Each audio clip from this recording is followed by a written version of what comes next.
بسم الله الرحمن الرحيم.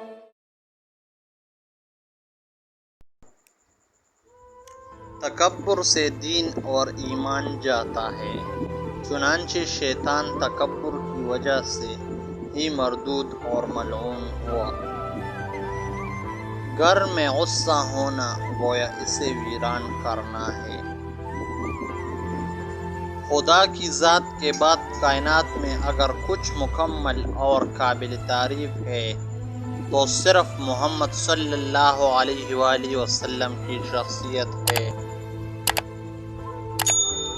اللہ تعالیٰ کا ہر فیصلہ عقل و عدل پر مبنی ہوتا ہے، اس لیے کبھی بھی حرف شکایت ہونٹوں پر نہ لاؤ۔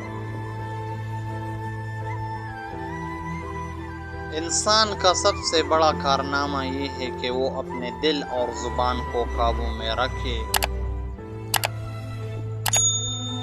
جس نے علم حاصل کیا اور عمل نہ کیا وہ اس آدمی کی مانند ہے جس نے ہل چلایا اور بیج نہ بکھیرا۔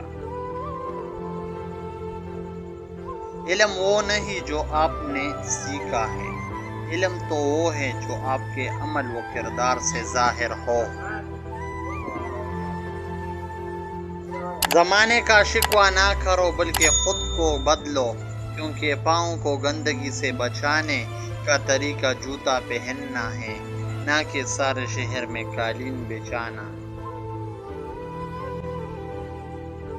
انسان کو اس کی برائی و سمت قبول کرنے والا ہی اس کا سچا دوست ہوتا ہے، کیونکہ خوبیاں تو دشمن کی بھی متاثر کرتی۔